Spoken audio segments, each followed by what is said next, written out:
J'ai déclaré à de nombreuses reprises que je considère le nationalisme blanc comme une position stupide. J'ai été condamné par des nationalistes blancs pour avoir pollué ma lignée blanche. Parce que ma femme est à moitié asiatique. Ce qui fait que nos 5 filles sont un quart asiatiques.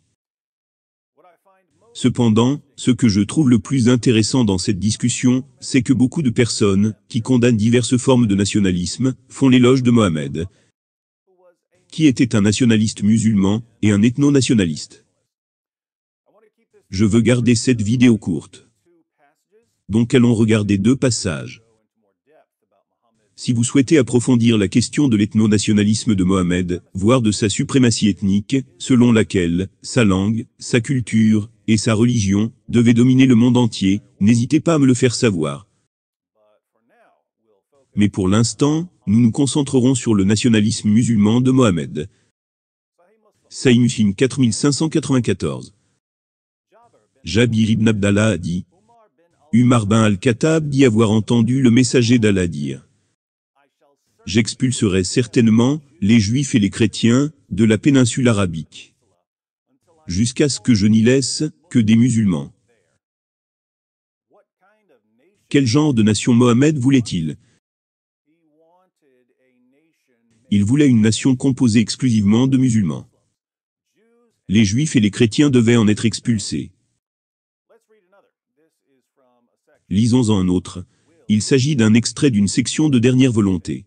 Lorsque Mohammed était sur son lit de mort, après avoir été empoisonné par une femme juive, il a donné ses derniers ordres. Nous voyons donc ce qui était le plus important pour Mohammed. Sahih Muslim 4232. D'après Saïb et Jubar, Ibn Abbas a dit, le jeudi, à ce qu'est le jeudi. Et il se mit à pleurer si fort, que ses larmes mouillaient les cailloux du sol. J'ai dit, ô Abu Abbas, qu'est-ce que le jour de jeudi?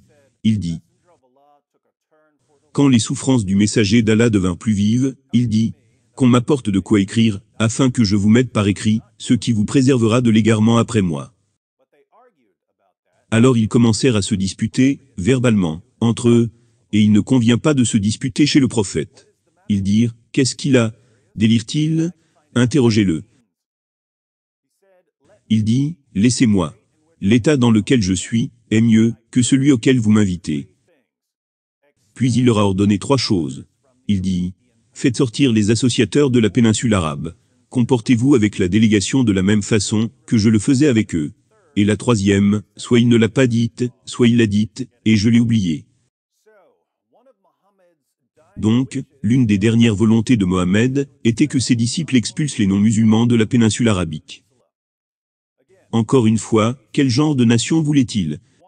Il voulait une nation composée exclusivement de musulmans. Tous les autres devaient être expulsés. Les chrétiens, les juifs et les polythéistes vivaient en Arabie depuis des siècles. Mais ils devaient tous soit se convertir, soit fuir, soit être exécutés. Maintenant, imaginez aujourd'hui un homme politique qui dit « Nous devons expulser les musulmans de notre pays et ne laisser que les non-musulmans. » Vous serez condamné comme un raciste, un bigot et un islamophobe. Mais Mohammed, qui est le modèle de conduite pour tous les musulmans, a exigé, dans sa dernière volonté, que ses disciples expulsent tous les non-musulmans de la nation. Qu'est-ce que cela fait de Mohammed? Cela ne fait rien, car Mohammed bénéficie toujours d'un laissez-passer pour les musulmans. Non seulement Mohammed ne serait pas un raciste, ni un bigot, ni un antichrist ou un antisémite, pour avoir exigé que les chrétiens et les juifs soient expulsés d'Arabie, mais en plus, on vous traitera de raciste et de bigot, pour avoir seulement remis en question ou attiré l'attention sur ce qu'il a dit. L'hypocrisie est ici stupéfiante. Pourquoi cette incohérence? Pourquoi 2 poids, 2 mesures?